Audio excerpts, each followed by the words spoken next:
Worum geht es in dieser Community?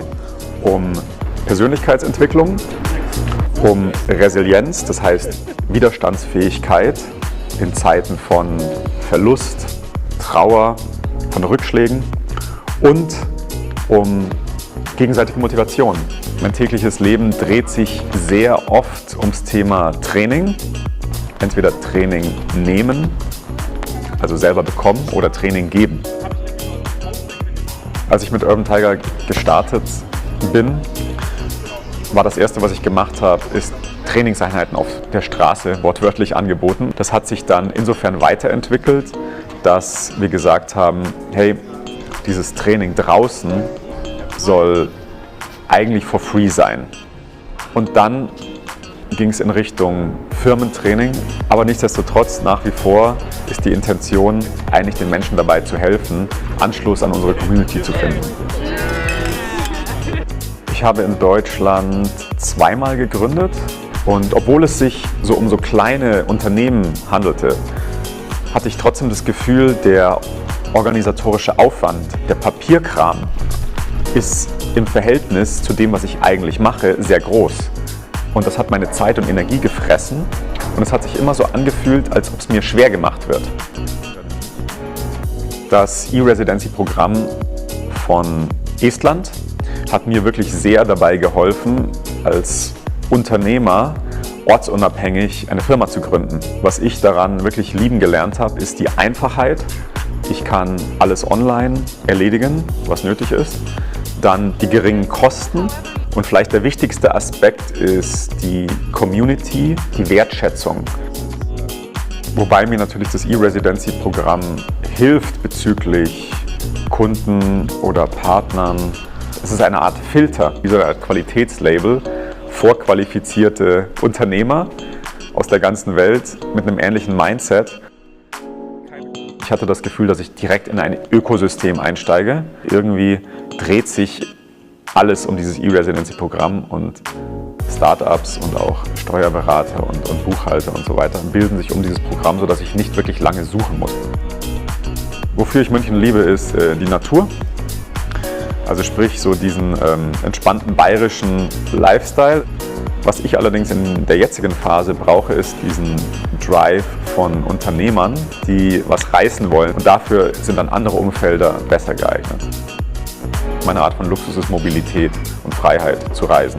Das e-Residency-Programm hilft mir dabei, einen sehr mobilen Lifestyle zu leben, da ich einfach in der Lage bin, komplett online dieses Unternehmen zu managen. Das heißt, egal wo ich bin, nehme ich letzten Endes mein Büro immer mit oder mein Büro ist dort, wo ich bin. Also allen Unternehmern, die international arbeiten möchten, die selbst mobil sein möchten, also sprich ein Gefühl von Freiheit haben möchten, dann kann ich das e-Residency-Programm sehr empfehlen.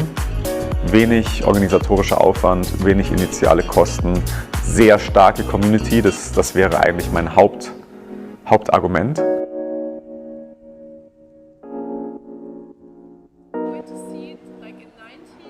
So, moin to everyone. I hope you can hear me okay. Let me know if not. I'm Mats. I work at the Estonia's e-Residency program. And I would like to welcome you all. So thanks for joining us today. So we have actually three e-resident founders here today. We have Kirsten Meisinger, whose company is SEO Seal, who's in the marketing field. We have Sebastian Thelen, whose company is in green air, who's mostly in sustainability. And we have Jan Johannes, who is mostly in programming, IT field. And last but not least, we also have an Estonian accelerator present. So Marili Ruus is from Elevator Startup. So we'll do our masterclass in two parts. I will tell you a little bit about Estonia, kind of practical parts of e-residency. If some of you at some point would like to join our founder community, how to do it, how to become an e-resident, how to kind of take advantage of Estonia. And then the second part will be more or less a chat when we can share the experiences of our founders and also take some questions from you. So thanks for joining us today, and I will kick off with our talk today. So Estonia was a very lucky country. So in let's say early 1990s, we had a chance to reinvent the whole government, the structures, the institutions, Estonia was in a very unique situation because there was a very strong public demand for change. It was seen that everything that was old was bad, everything new was good. And we had neighboring countries, Finland and Sweden, which are very successful economically, politically, in their institutions. And everyone looked at across the water saying, we want to live like our neighbors do. And Estonia went for different best practices to different countries. And also, we actually learned a couple of things from Germany. So actually, our legal system and our constitution are mostly borrowed from Germany, but it's skipping the federalism, because Estonia is a 1.3 million country, so we don't really need to federalize so much. But one thing that Estonia did on its own, so we had no one really to learn from, was digitalization of governance. This was an idea of the future at the time. And Estonia also, we could really try out different reforms and see what works, what doesn't work. And one of the early services that was put online in Estonia was tax returns. It was the government started putting online in 1999, and by then they realized that actually a lot more people started to pay tax. And then the idea was, why don't we put all the other government services slowly online? And what Estonia did differently than a lot of other countries is that it built up e-governance systems in an integrated way early on. So building one system of, let's say, we have around 500 public and private databases in Estonia, and they all speak to each other. And there's two core rules. One is that every citizen, every person is in charge of their own data. So for example, if a doctor checks your health records, you can actually see, because it's a blockchain technology, you can see who checked it and when, and actually ask why. And we have had cases where doctors are penalized because they don't follow the rules. So in a way, every person is in charge of their data. And the second rule is that the government is supposed to ask you every question only once. So if they already know your name and your address, you've given your data in once, then it's there. And each time a database needs to ask it, needs to find it out, it will ask another database for it. So in a way, it's a system that's kind of supposed to be easy from that sense. And it sort of grew over the years. So since 2005, we have online elections. This year we had general elections in Estonia. More votes were cast online than in person. So we'd also, young people like to think maybe the country is a bit more liberal thanks to that. But it's maybe our wishful thinking. But still, it worked out for us. And e-Residency, I will tell you in a little bit, while e-Residency is part of that story. Essentially, at some point, Estonia had already very digital state, and the question was, how do we make it internationally relevant? How do we open it to people who are not maybe living in our country but would like to somehow be part of our digital infrastructure? And one last thing about digital services, this is something that's never ready, even though Estonia started 30 years ago to put its government online, let's say. It's never ready. It always has to be updated, also cybersecurity-wise. And from 2017, we have a data embassy in Estonia. So this is a kind of an iPhone backup for the whole country. So if there are major cyber attacks on Estonia, then we can actually withdraw the last version from Luxembourg territory. It is. And also last things is that e-governance, what the government currently is doing, for example, it tries to put more services sort of on mobile interface, that they're better on mobile because it used to be more desktop, let's say. And also there's the idea that a person shouldn't be interactively asking for like government certain things. Like let's say if your driving license runs out, you get a notification. Here you click and you get a new one, rather than you have to follow and you have to do things yourself. But e-Residency is a government-run digital identification that any one of you can go online and apply for. It costs about 120 euros to get it. And it's around 30 days, the process from the application to getting your residency. What it's not a travel document. It doesn't change your personal tax residency. And it's not a visa as well. So in a way, it doesn't change anything about your status, but it gives you access to Estonia, and you can start and run companies online. That is the core use case for it. And this is what a kit looks like. Of e-Residency, you get a USB card reader, and with that, of course, you can start a company online very fast. We did a world record 2 years ago, which was company founding in 15 minutes and 33 seconds. But normally the way it works is that the company would be active one day after you apply. So this is the most fastest way. We have 113,000 e-residents, and Germany is one of the top countries, actually. It's a bit of a surprise for us that there are so many e-residents from EU countries. This is not something we expected. Yeah, it's a bit of a surprise, but in a way we thought that e-residence would be relevant for people outside the EU to have an EU office. But actually there's a lot of young Europeans who want to travel around, move around, and they want the flexibility of being a business owner, so they don't have to have the everyday stress of paperwork. And this is where Estonia can offer some value. What we always mention is that it's not a solution for everyone. If you live in Germany, you're the only person who would run your company. All your kind of clients are here. You might still need to tax whatever business, whether it's Estonian or German one here, and you won't maybe win so much. But for international setups where you have cross-border services, very international clientele. Sometimes also you have a bit of a nomadic lifestyle, or you have business partners, directors, or employees in Estonia, or again, holding structures in some cases also for startups can make a lot of sense. So we have quite a colorful community doing all sorts of different things with the e-residency companies. Estonia also is lucky to have a very active startup ecosystem. So we're a country that is, in its size, population is 1.3 million, so a little bit comparable to Hamburg. And what we're lucky for is that Estonia got its first unicorn company already quite early on. So this was Skype, and then Skype has more than 1,000 companies that have grown out of it. So it's their kind of children and grandchildren and great-grandchildren in some cases. So we have this startup in Germany that is called Grünfin, that one of their founders was the first employee of Wise, which is a fintech that also is Estonian founded. And Wise, one of their founders, was first employee of Skype. So in a way, companies grow out of companies. Why is this? It's because Estonia has a very favorable employee stock option system.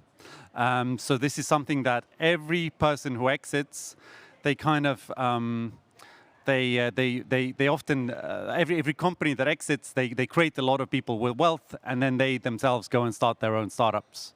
And Estonia also is let's say we have the ability to try out new ideas.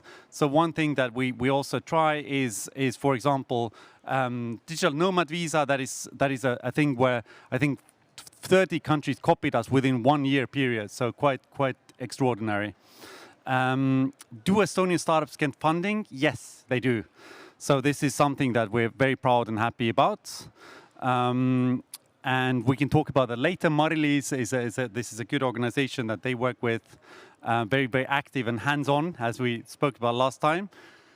A little bit more about Estonia in general is that it's very hard to compare the international indexes and things, but one thing that we're generally good at is paying tax. So the normal tax returns are 4 clicks. And this is also for company owners. What people say is that they manage the company a lot faster from Estonia. So because again, all the bureaucracy is fast, and paying tax is a thing that our tax office is trying to make easy. So we don't have tax advisors in Estonia essentially, and tax office actually gives you like a email reply and solutions how to do things if you need to. But the core thing is that tax code is very, very simple. So one of the core rules that we have, again, this is a bit of an experiment from the 1990s, is that we have 0% corporate income tax for reinvested profits.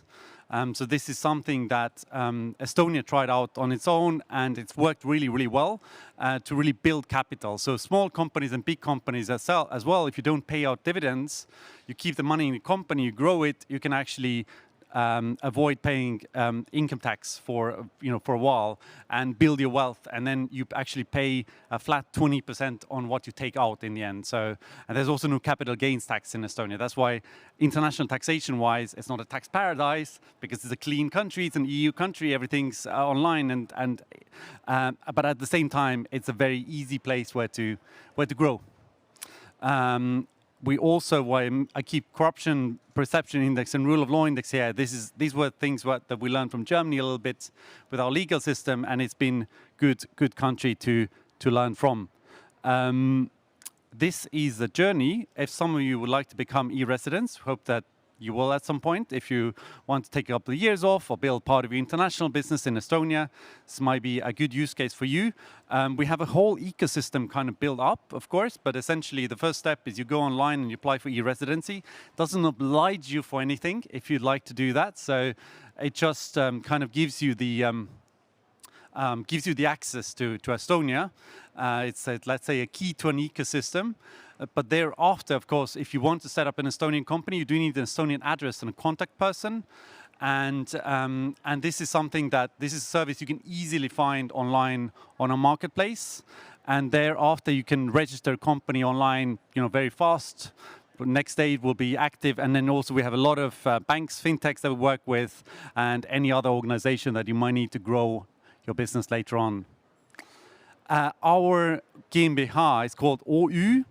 So this is what the difference is a little bit, is that an OÜ is, let's say it's a smaller vehicle, it's a bit of a smart, it's easier to kind of get started, also change things if you need online notary services, other things. It's an easy registration process. Also, if you need to change the owners and you can have several activities, change them online as well. So quite flexible from that end. Online notary service is something that we have from the COVID time, and I sold a house online, for example. So again, very, very fast and helps a lot. E-Residency Marketplace. So this is something we can maybe get your experiences later on. You all have used the service providers, but something we always build up. We work as a public-private partnership. So I work for e-Residency, which is like a government organization. But at the same time, we have a lot of private companies who then kind of follow. We work with in a partnership, and they all have to follow a code of conduct as well. E-Residency values. So this is something that we already have. We will be 10 years old actually this year, which is shocking. And essentially, we've collected a lot of feedback, of course, from our community, and we're really proud and work with them. They're a lot of very inspiring founders, very fun people to know as well. And what we gather mostly from them is that they have a little bit more time to run their business, to travel, to socialize, to do other things when they are e-residents, and they kind of tend to be a little bit more international thanks to that. So really, it's really quite fun to work with them. And what they say often is that they have the trust to the government because they know what is expected of them. It's not very hard to do your bureaucracy. You know what is expected of you. They're a little bit less stressed about running their business. Some of our members, so e-residents, some of them, of course, are kind of VIP e-residents. So Dr. Merkel and the Pope haven't got a company, but they're still part of our community. But we have a lot of startup founders from in all across the world. We have a lot of kind of consultants, freelancers, all sorts of people in our community. So it's quite a colorful place, our own little United Nations. Dominic was part of our world record that we did 2 years ago. So there were 3 founders in 3 various countries, for example. We also have very traditional e-residency companies. So we have Damir Tomicic, for example. The company is doing technology for commercial airliners. So these are essentially. If you go on an airliner and you watch a movie, it might be their technology that they've done. And they have around 120 people working in Fürth, in Bavaria, but their global headquarters in Estonia. So they do a lot of sales and business development there, for example, and also benefit from Estonia's ecosystem. We do have a lot of kind of nomad type of people who want to travel around. We joke that sometimes they don't check the weather forecast in Estonia. It's very cold there in the winter. It's a tougher time than here in Hamburg, and we have a lot of nomads also who kind of live in Bali, for example, but sell in Europe. So a lot of people like to do that, and a lot of kind of traditional startup founders as well that have a big team. But for example, if they're not in the EU, having an EU entity is so much easier to run online and sell to clients in Europe and America, for example. I will soon actually move to the next phase. But if anyone wants to stay in touch with me, here are my details. But you will also get a follow-up email from us, of course. And we have a little campaign actually going on. This is if you sign up here, you can win return flights to Estonia. So if anyone wants to do this QR, but it's also in our booth. It's a return one, yeah. But I will now actually move to our next phase, and we will start to chat to our wonderful, wonderful team. And then later on, we will have plenty of time for questions as well. And we also have a booth at A3, so you can also drop by from there anytime, or reach out on LinkedIn, for example. So really happy to take your questions today here and also later. But thank you for the first part.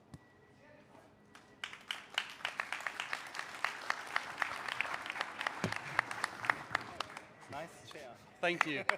Thank you. So, can we actually start? Can we actually start with our wonderful founders here? I mean, we have three, and we have very different types, a little bit different fields. So, Jan, can you tell a little bit about your story of how you found out about the e-Residency, and also how you ran it from Germany initially and now Estonia? Yeah, sure. I started with a classical Berlin startup 7 or 8 years ago, and that was all fine when we thought that we would go into a scaling phase. But as soon as it became clear that it's more like a medium-size outcome, and that we would have not the growth we expected, it was clear that it's not really sustainable to have all this overhead that we had here. And then I had a phase where I wanted to move into the full digital nomad lifestyle, but that was shut cold by Corona. So in the end, I also resettled to Estonia. So my journey went from normal GmbH in Germany to the e-Residency with more digital nomad lifestyle to being full Estonian based. So that was quite a journey. And Sebastian, I mean, you've quite a few companies actually. You've run from Germany and Estonia. Can you tell like a little bit about the difference? And Yes. So I'm e-resident since 6 years right now. Yeah. And founded my first Estonian company 2018, a media agency company. And also I'm the co-founder from a German-based startup called Green Air. We do CO2 emissions or CO2 reductions for companies. And we decided to go with our software development team to Estonia as well. And why? There are so many reasons. Because, of course, on the one hand, you have the better tax strategy in Estonia, but also you have really good developers. For example, 1 month ago, I visited the Code University in, how do you call it, Jõhvi? Code Jõhvi, yeah. Yeah, Jõhvi, and spoke with the director. And that's a really good ecosystem for software development. Yeah, that means when we go to Estonia with our company, we have on the one hand we're getting support from the country, with grants, etc. And on the other hand, we have really good digital companies there. We have developers there. We have a really good ecosystem for us, and that's the reason why we went with our development department to Estonia. Fabulous. But what are the, let's say, parts where you need more the German companies? What do you use the German companies more or Estonian companies more practically? If you can tell a little bit more, because this is a question people have in their minds.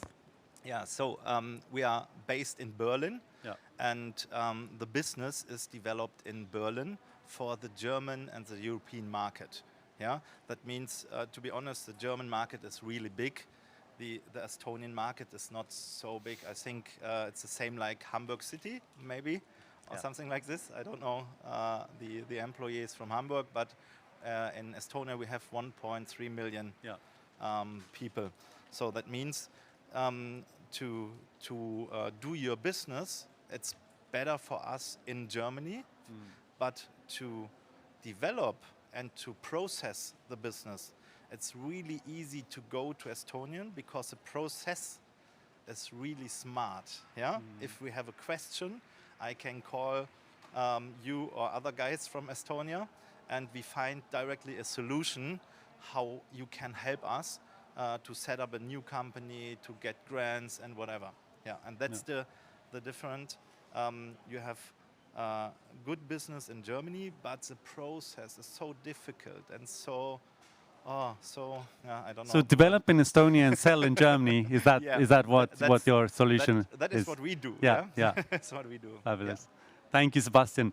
Kirsten, I mean, you're also a very highly motivated founder. You have founded also in a couple of countries, traveled, lived all over the world. But can you tell us a little bit about your motivation about Estonia?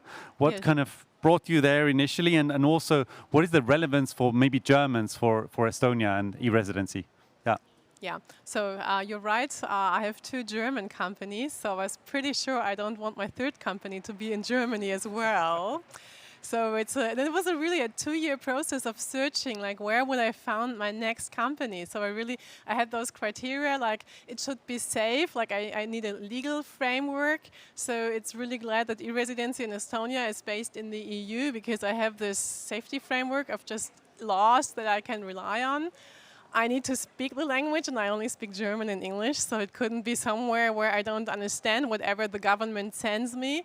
So all the government websites and all the services, they are in English as well, so I can rely on that. Also, I wanted it to be digital, like 100% digital. I don't have to go to Estonia, although there's lots of reasons to go, and I do go a lot to Tallinn and to Estonia, because it's a lovely country, great people, great Silicon Valley vibe in the north. But I don't have to go there. I can really work remotely. And it's true, I've been living abroad. I don't at the moment, but I plan to again. So it's really cool that I can run my company from all over the world. Also, our masterclass is called Fast and Feasible, and it's true because it was really, really fast. I did my business plan, I applied for e-Residency, then I waited for 5 weeks. And also, like in the software, they show you how long you have to wait. So it's a really transparent system. You see, okay, this is what I'm doing, this is what they are doing. It's going to take like 24 hours, 48 hours, 2 weeks, whatever.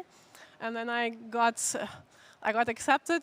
Then I could choose my legal entity, and I also chose an OU because it's the most common form. Yeah, so this fast and feasible thing really is there, it's transparent.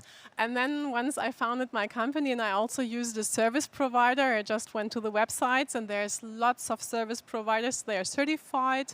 So I checked my boxes for, like, I'm in online marketing, I'm a small company, I don't do fintech, and then there are several ones you can choose from, and then you can just talk to them, ask for quotes. And yeah, and then I was good to go. And then it's really like, I had to, and you don't even have to have a bank account there, but I wanted to have a real bank there, so I really had to fly in once, but that's not Estonian law, that's EU bank law. So I flew there, and it was like really, okay, I need to book a flight, okay, I'm gonna be there tomorrow. And then I was like, okay, I just write someone. And I just wrote, I think, a LinkedIn or Facebook group of e-residents, and it was amazing. So many people responded to me, and I was there only from Friday to Sunday, and I met so many people who were willing to help e-residents and service providers and just people from the network there, because they are really, it's this vibe of startup people there.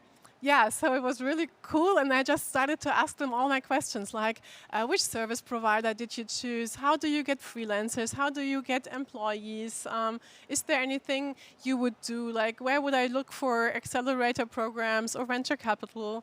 And yeah, so it was really an amazing experience, and as Mats already said, it's fast, it's cheap, so I would always recommend just go ahead and try. So a couple of things I didn't mention actually. We have a Facebook, and Facebook is a very old school thing, but like we have a Facebook group of 24,000 e-residents. So it's called e-Residents of Estonia. And if you want like an answer that's very honest, people will give you an answer or share their experiences very happily. And also in 2 weeks' time, we have our biggest startup event in Estonia. So if anyone wants to do a little trip to Estonia ever, this is the time you can meet like half the country literally. So if anyone's interested, also contact us, and we're happy to connect you to things and events. But coming to Marili also at the end, how did you end up in the startups field, first of all? And secondly, also looking from, let's say German perspective, someone from Hamburg, why should they build their startup in Estonia, not in Hamburg? Both very good questions. Thank you. Hi. I am fortunate enough that I've spent my whole career working with innovation or directly startups. So I was 20 at the time, and it was pure luck or coincidence that I ended up in a startup first that was situated in a science park, and the rest is history. So because we like to connect, and when just went on from there.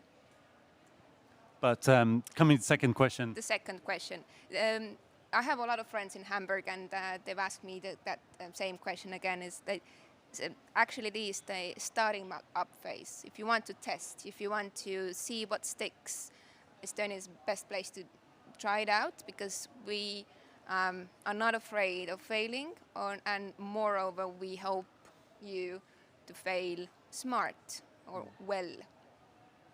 Yeah, this is a good advice. Also, accelerators that I worked with gave me is like to fail quickly, but failing is not bad, but fail quickly. Try big, fail quickly. That's yeah.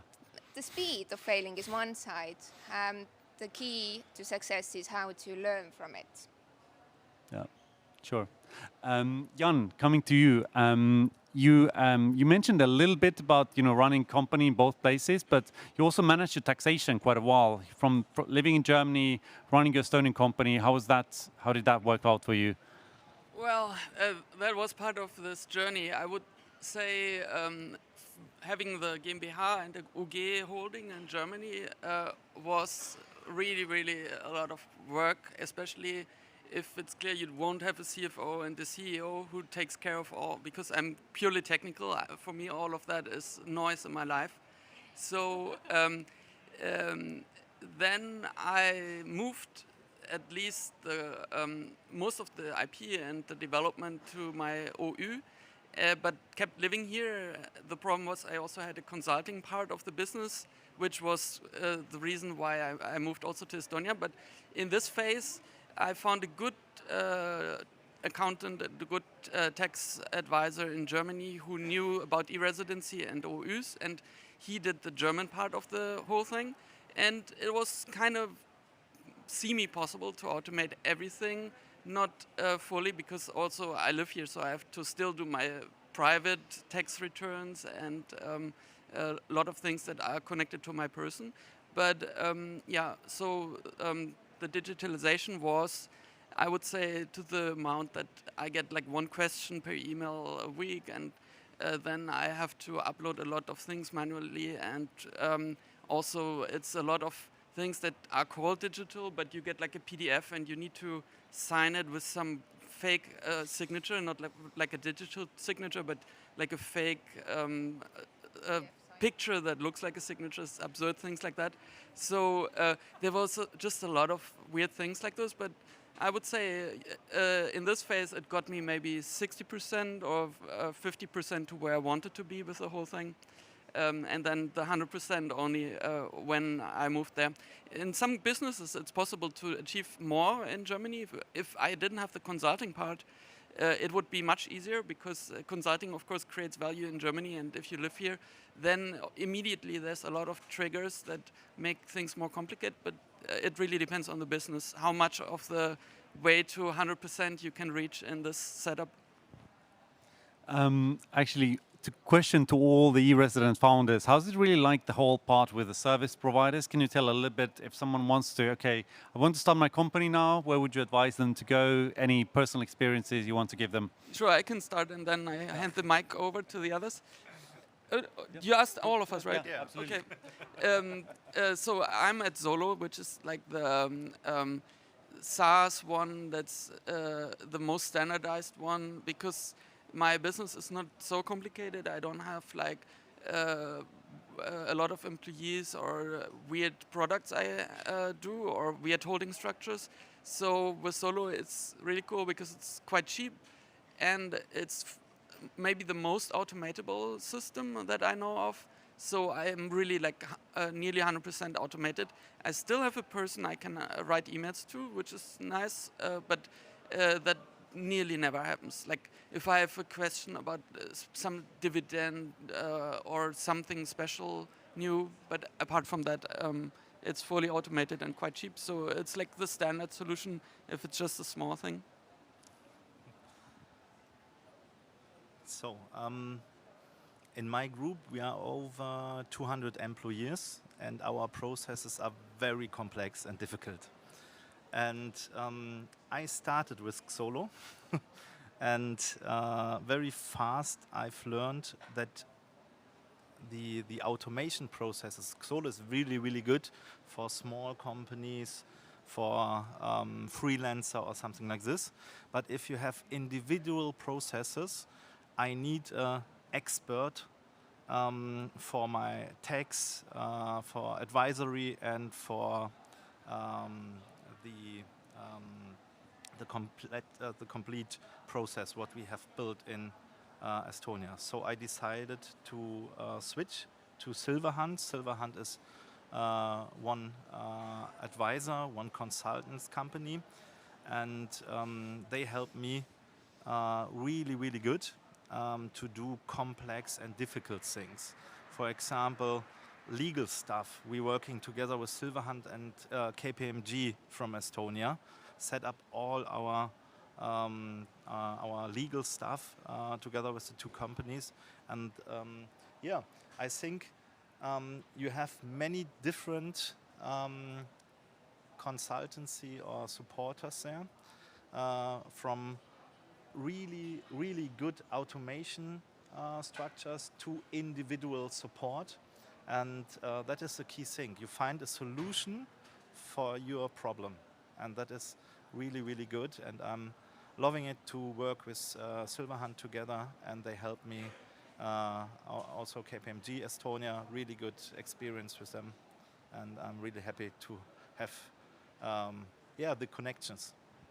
Yeah, what's maybe important to say about the service providers is that it's not a marriage forever. You can always change them very easily. So it's normal. Businesses grow, people grow, businesses close even. So it's easy to change. But the main thing is that you just need to do the one yearly report that is also normally included in the costs. Actually, what I didn't mention is that the cost of running an Estonian company, it's around, let's say, 500 euros that maybe the starting packages start with to get the address and a contact person for the company, and also to start the company and to have a little bit of bookkeeping for the first year. So on a European level, that's very, very reasonable. And of course, the cost goes up if you have bigger volumes and if you want a little bit more premium service. Kirsten, sorry. Yeah, maybe you should mention that the contact person is your service provider. You'll get an address there, which you legally need, but it's not a director you have to pay like in other countries, like in Ireland or something, right? So it's even more easy. And yeah, so I'm with one of the big ones. I might change that because I'm not as happy. But yeah, and also the company is moving, right? In the beginning, I was like, I didn't know like how many employees would I have? Do I want like an office? So my company is growing, so my needs are changing. But it's true, like I have like 4 weeks of cancellation contract, so that's easy to change. Also, if you think about profiting from all those tax benefits Estonia offers, you should think about it now. Like if you think about your business model, obviously it's easier to only be taxed in Estonia when you have employees there, when your value creation happens in Estonia, not in the country of your residence, if you have an office there, for example. So at the moment because I'm being taxed with my 2 German companies, obviously, but I'm not being taxed personally with the Estonian company because I don't get dividends from there personally. But of course, my OU is being taxed there with corporate taxes. But what I'm also surprised is it's really easy to understand, or it's easier to understand, I think. And I'm an online marketing person, so I'm not a legal person, I'm not a tax person. and I find it feasible. I find it really easy to get it, but also I have a service provider who really leads me through all the steps with their software. So at the end of the year, they told me with a 3-month advance, you will have to hand in your annual report, and for the annual report, you'll need and we already have this, and please, this is our checklist, and I could really like online, I would check it if I uploaded it, and then I got like a green check mark, and then I uploaded the next document and I got a green check mark, and everything was there. Yeah, so that was included in their services, and I pay like 100 euros per month, and that's really cool.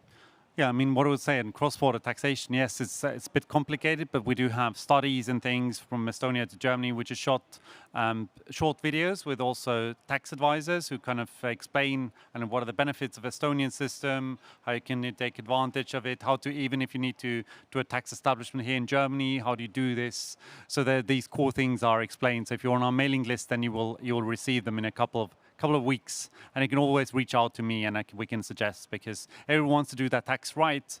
But if I sum up what has been said, is that Estonian company makes sense for international setups. Let's say if I look at it very very shortly, that if it's all business happens here in Germany, it's not so beneficial unless you were planning to be a nomad, take a couple of years off and not maybe have a personal tax residency. Then it's also a good solution, or if you have local partners.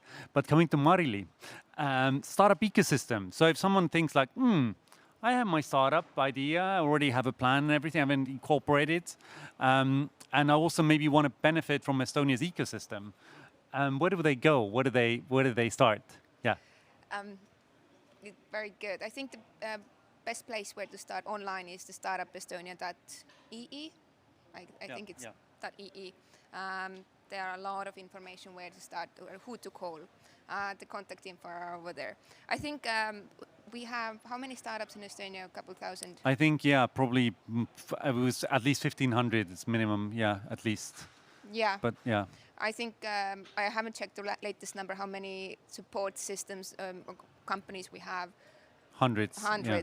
So that is that we have a lot of support system. And there are many startups that many accelerators and incubators work together simultaneously at the same time, and we actually make that work as well. So we have many programs. But when we come to elevator startups, so can you tell a little bit about where is your added value, what do you focus on, and if someone is interested in your programs, how does that work out? Elevator Startups is a boutique program. We are angel-based or backed, meaning that it's founded by people or our businessmen who were successful and started off in the 90s. And we are very hands-on, meaning that since we do angel investments in terms of money, but also we do like sweat deals that we add people on the startup to really work on it. There are few startups that we've worked for many years. We don't have many focus areas at the moment. We used to have more media and ad tech because this is our background, and also product design. So we combine different agencies, different group of friends basically, because it's in Estonia. So we have marketing, media and IT companies that started to have their own accelerator program to have a little bit fun with startups. So we bring in that kind of value, and our special skills is customer development and digital sales in that sense. Also a little bit, maybe also the limitations of Estonia. We talked about it earlier on as well, a little bit that selling is in Germany. Can you tell a little bit about what is Estonia good for? I mean, we covered, but what are the limitations of our startup ecosystem maybe? I think it's a bonus. It's a limitation is the 1.3 million market. It's not a market, and again, you can't really draw any conclusions based on I work for my neighbor, and in Estonia, it's the market is so small that we have to start testing out the idea abroad. That never happens for Germany because I hear from my friends that, okay, let's do German market first and then they grow. We don't have that kind of luxury, that home field benefit. We have to go global from day one. Also, I'm sometimes being asked this weird OU thingy, what is that? And then people also ask do your customers care if it's an OU and not a GmbH? And I don't experience that because I do have customers from all over Europe and also have German customers, and they don't care if it's OU. If I say it's a GmbH, it's a safe legal frame, it's based in the EU, it's not weird. So I don't think it's a backlash or something. Yeah. So just to add, when we work with idea-based startups, what sometimes we do, we sometimes start working with the team on the idea, and they're at the end of, I don't know, day 3, okay, let's set up a company. And it's again 15 minutes, okay, we are in Estonians, we don't have to apply for the e-Residency program. So it is at the end of a workshop, okay, let's get that thing done as well. But Kirsten, another question to you actually. You're quite an active member also in our community. I mean, how does the e-Residency community work out for, what is it useful for, or is it, how does it work? Yeah. Well, I think it's useful for everything. And as I said, I just flew there the first time and I met so many people and I just kept keeping on to them. Like I would just call them and email them and say, you know, I'm in the next stage, I'm looking into venture capital. Can I have a 10-minute video call with you so I can pick your brain about which venture capitalists to ask first? Or can I have like a short whatever with you? I'm in Tallinn in 2 weeks. Can I have a coffee with you for picking your brain on which acceleration programs? I have 3 and I have to choose. And everyone is really so willing and helpful. And if they couldn't help, they would refer me to someone. So my first weeks and my company is only 10 months old, so it's still a baby. But my first weeks were really like either there or online asking people about what they would recommend. And I've never experienced that before. So I'm based in Munich, and we do have a startup scene there as well, but it doesn't feel like a community. And then also there's lots of online resources, and I really also recommend to just read all those really helpful and nicely and understandably written blogs and websites and watch the videos where other people really explain in very short, precise form how it works, because that really also helped me. And Sebastian, I mean, you have quite a few companies, and you have some new plans with Estonia. So can you tell us about like what you want to do next, and also maybe have you already collaborated a little bit with the institutions, and how does that practically work? Yeah. Estonia versus Germany, for example. Yeah, at the moment every month I'm in Estonia and talk to the different universities. You have the Code University for one project with Green Air, but for another project. Also in a sustainable project, we save forests in Estonia with the churches together. That means the churches can't cut the forests, for example, for the next 35 years, and we save the forests that the trees can increase and save more and more CO2. That is one of our projects, what we do in Estonia. With the churches together, and we do it together with the university in Tartu. And they are the professionals for forests, yeah, and then they calculate how much CO2 emissions can we store in the forests, what we save. And yeah, that's so cool. You take your phone, give them a call and say, hi, I'm Sebastian, I have an idea, can I come to you, to Tartu? No problem. I go in my car, drive 2 hours from Tallinn to Tartu, and speak with the professor, yeah, and tell them my idea, and then we plan a project together. Then we go to the churches, tell them how does it work, and then we start. So it's really, really easy and really lovely people, and I love the country. I love the country, the people, and everything. Yeah. A little bit also to from all the founders, a little bit about maybe limitations of e-Residency, limitations, maybe things that we can improve. Also, yeah, who would you not recommend e-Residency for example? Who does it not work for? Because it's good to have that to save people's time. Who wants to take it? Yeah, one point is, you said it before, if you have a consulting business in Germany and want to do it in Germany, you can't pay the taxes in Estonia. Yeah, that's the limitations. You must have a business in Estonia or other countries. Yeah, but yeah, that's one of my part, and it's very important to speak with the silver consult or silver hunt or whatever before you start your business, that you can create a perfect setup for your idea. Yeah. That's one of the limitations.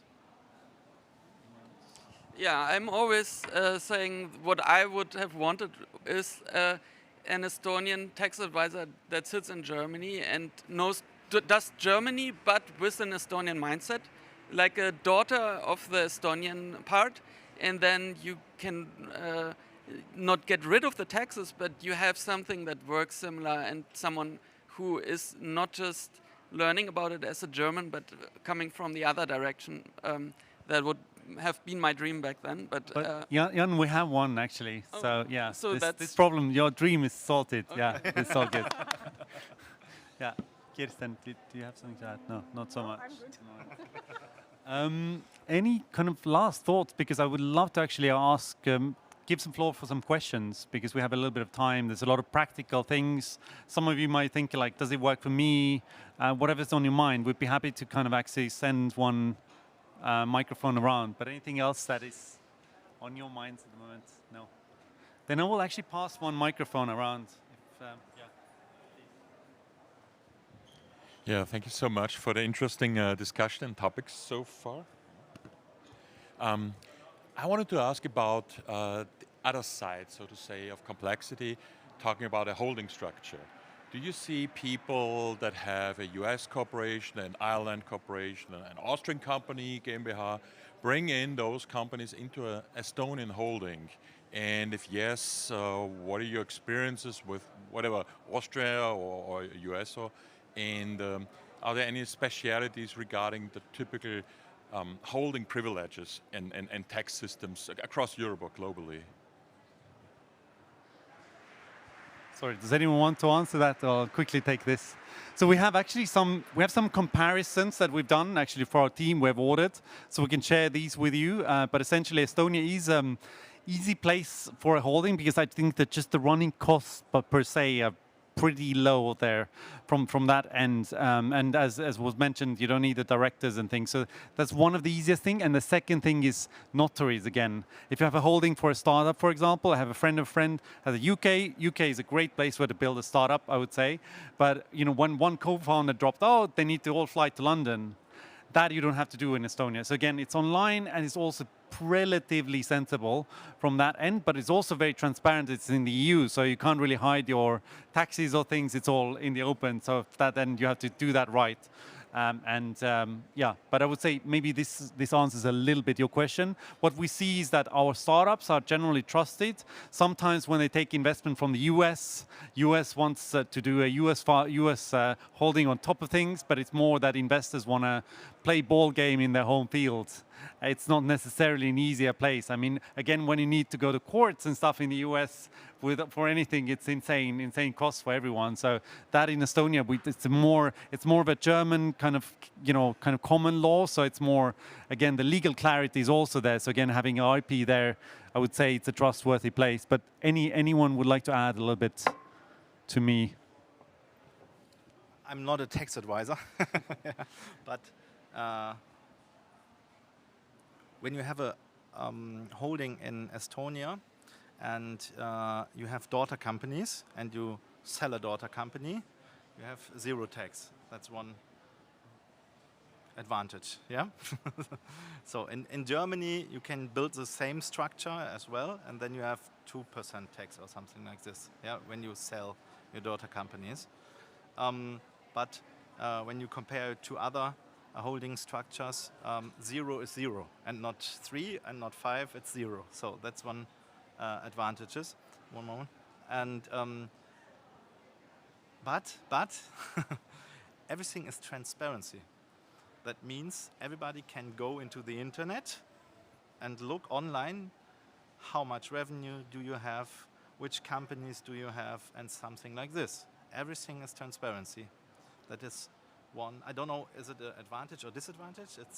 I don't know, but it is transparency. So that's one thing. I think what Sebastian mentioned is that there is no capital gains tax in Estonia, which is, I think, 5% in Germany. That's an extra thing you say from. You wanted to quickly add? Yeah, one thing I like is on the income I have with my corporation, if I reinvest it, I'm not taxed also. Because I have a real estate company back in Germany, so I'm looking into buying real estate with my OU now, because maybe, see, so also, it's a clever thing, the state of Estonia design, because this is also how they keep companies, but I like it, and I want to stay there, so I want to invest there. Hi, my name is Anneliese Kier, and I'm actually a futurist, and I came here because I love Estonia. I've been coming there since 20 years, but to the Baltic, and I also know Kirsten, she's a friend of mine. And I use one of the case studies that obviously the online data, like when you collaborated with Finland, that is so brilliant, in order to actually make this idea that you are pioneering something that is the foundation of Europe. I've lived in Germany, so I'm Danish originally. I lived here. I found it so complicated. And in Denmark and in Germany, you're treated like you're trying to be doing tax evasion. I lived in France, and I got so fed up. So 33 years ago, I moved to England. And then came Brexit, and on top of that came the bloody COVID. And when you are a futurist, you are a public speaker, you also, doing services, and now we're doing an online academy called How to Think, Work and Play Like a Futurist, meaning that you need to have somebody who knows about how to have learning management system, you need creativity, we want the product, we want the physical product, and this is where I see Estonia as a dream thing. It keeps coming up. I have to go to Estonia, and I think I actually have to go, and I think I have to speak to you, Marili. So I'm Danish. I live over in England, and now the Danes, because I was one day extra in Denmark, are now chasing me because I must absolutely have something to hide. And I find it so uncomfortable. So the friendliness of the Nordic or the Baltic region sounds, for me, very attractive. It's like we're all in this together. We treat people as followers, we create community. Kirsten was saying that when there's a lack of community, and I think in an age of AI, there is this really feeling we want to be in a place where we can trust people, where it's eye level, and we don't think that somebody's going to steal our idea. So I'm actually having this feeling, this might be the next, you are showing the future, you are a futurist, thinking forward company, and I think I can't wait to be part of it. But my question is actually, so one of the thing is that when you are in the EU, you have a product to sell online. It's manufactured somewhere. I live in Spain now, and I've also lived I lived everywhere. I live wherever it's interesting, So I think, is it also a place that is good to have, for example, when you send out products, do they have the full service system and so on? Because I find it very complicated, because as a public speaker, yeah, you can do that out of the UK, that's one company, but then you have the one that do the online thing, you need people who can do all of that, you have the physical product that goes with that, and I find that very complicated to find a place where I can also afford it as a startup to do that.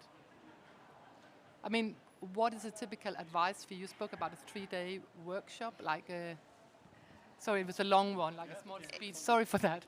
I hope I got the question right. Yeah. The 3 days was just like a random number. Sometimes it's 3 months or whatever. I think the short answer is yes, there might be some complications, but we...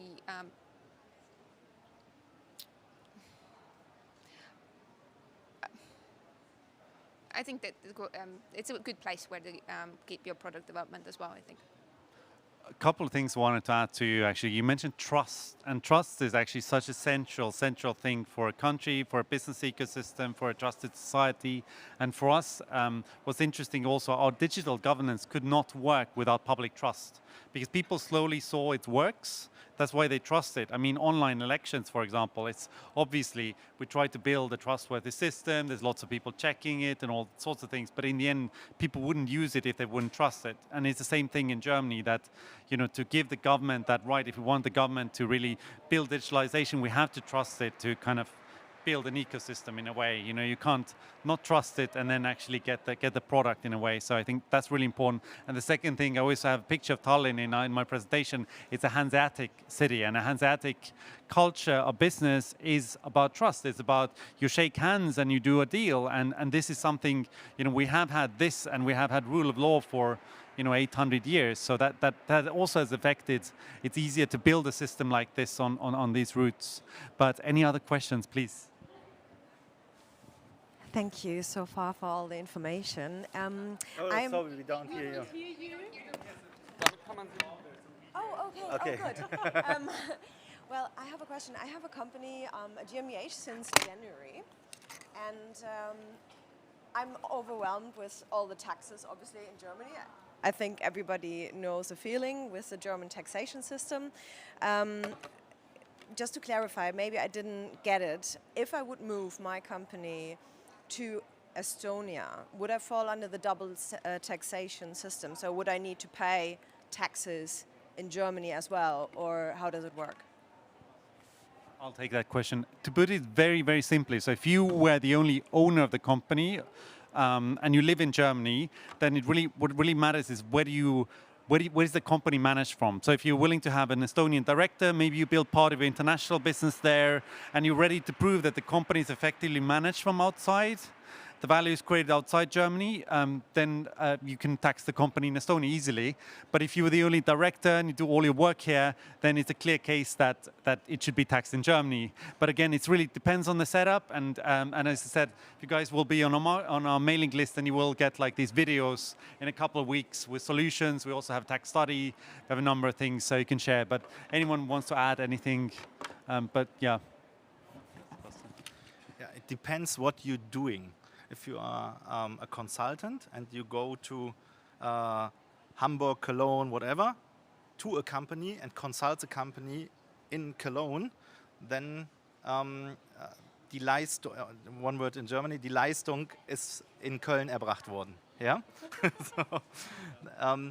But when you are, for example, advertising company, yeah, for example, and you do your SEO stuff or your AdWords stuff or your display stuff, your banner stuff in Ireland on a Google server or in US or in Estonia, and you don't do it in Germany, then you can be taxed in Estonia.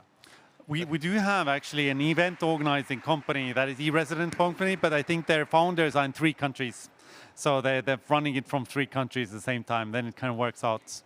Yeah, but I would say that it's still sometimes what we see, that even if the people need to tax their Estonian company in Germany, it still makes sense sometimes because it's easier to start and close and change certain things. So yeah, happy to kind of send you more information. I'll share.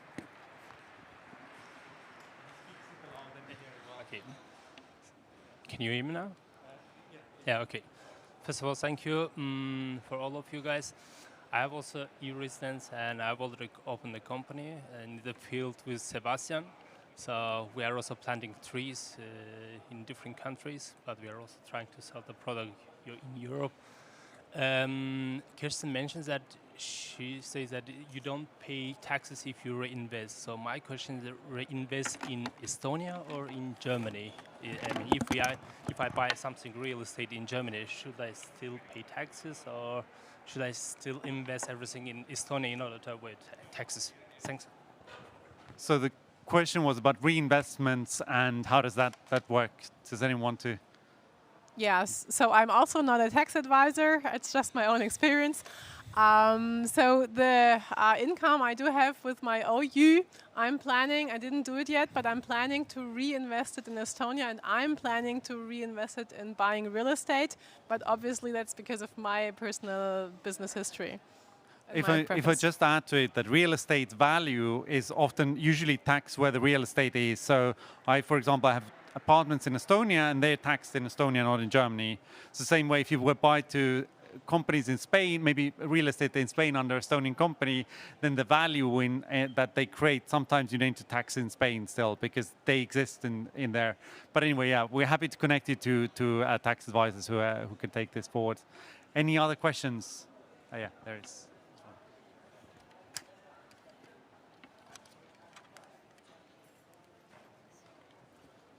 Yeah, first of all, thank you.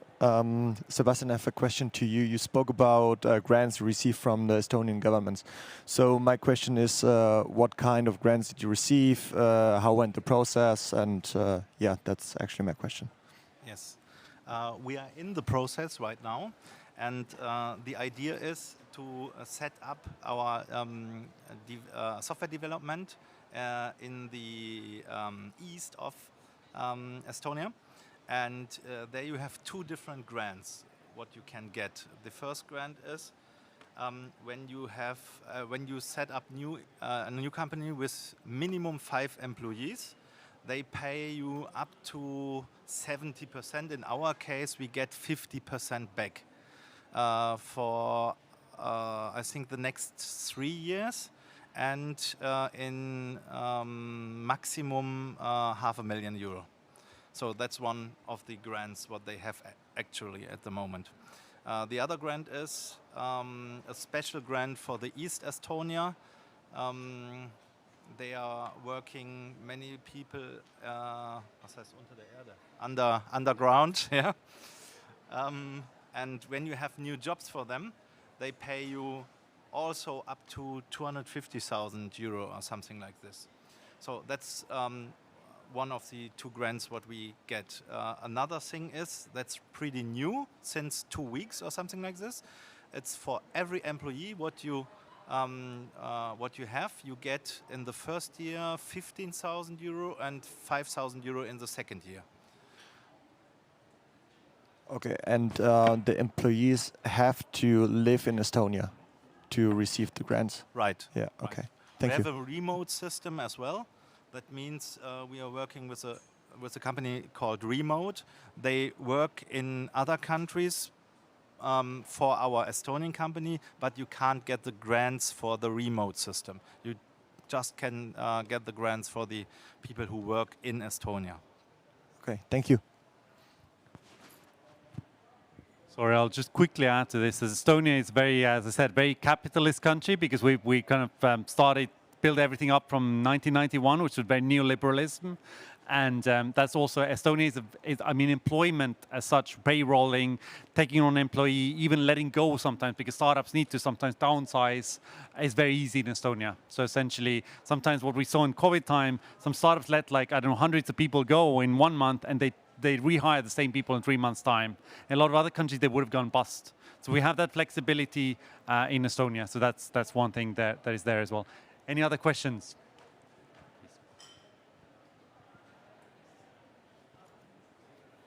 Thank you. So, I heard you talking about advertising and if you do a service in Germany, but what about the people that sell in the e-commerce field? Like, for example, me, I have a family that makes products in Africa, for example, Morocco, and I bring them and I resell them in Germany or Europe, for example. How is the taxation thing if I have my company in Estonia, for example? So e-commerce, of course, is a great business field. We see growth, especially in the COVID side, and we have a lot of e-commerce founders in Estonia. What you need to look at is a little bit where do your products move from. So a lot of the companies that do some warehousing in Estonia, they can benefit generally more. If they have nothing in Estonia, they might get into difficulty, I would say. And also e-commerce companies, you often have to pay VAT to different member states where your clients are. Actually, VAT threshold, of course, comes at a certain level, but what Estonia can offer is that there's this EU OSS system where in some cases you can pay VAT to all the member states through one entity. If you have an Estonian entity, you can do it all online via our tax office, and you don't need to pay middlemen or middle companies who will take a cut of it. So that's partly the benefit. If you're willing to build part of your business through Estonia, you can definitely benefit from it. And we see a lot of founders in that field. Want to add? No. Any other questions? We still have time. Yeah. Thank you. Yeah. First of all, guys, thanks a lot for being here and giving a speech. It was very interesting so far. I have one question. Maybe it was mentioned already. I came a little bit late, but could you summarize what would be the best options for a German GmbH LLC that's working, for example, as an agency to make use of e-Residency or just to make use of Estonian tax law without having to move to Estonia? So is there any way you can be here and just make use of these Estonian tax incentives? Or yeah. I would say the most common answer to that is first holding structures. If you need a holding structure, this is a just easy, cheap thing for it. What Sebastian did is that he had like a more like the development part of his products. He created an Estonian entity and actually developed his product for it there. Not so much income, but just an easy entity, cheaper, and less problems initially. And a third thing is if you were willing to have a local director to manage the company and maybe a couple employees, that is not so hard in Estonia as we talked about earlier. Makes perfect sense for you. So think like if you think international from that sense, you can take advantage of Estonia. Yeah. Anyone else? Well, in that case, let's finish a little early and take more advantage of OMR. Our booth is at A3. I think you'll be automatically on our mailing list, and we will send you a couple of updates later on. You can unsubscribe easily. I'm based in Berlin, so happy to have a chat or a coffee with people if they want to found in Estonia or go there. And the last thing that I mentioned again, in 2 weeks we have Latitude 59 in Estonia. The flights are still very cheap if you want to do a little trip and meet half the country at the same conference. Thank you all very much. Thank you to our panelists as well. And please do connect.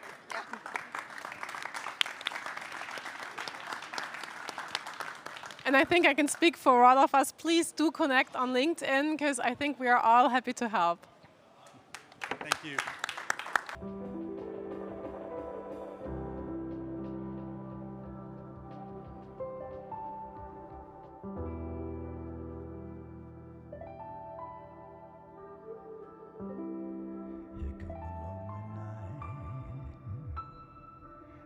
Escape my mind.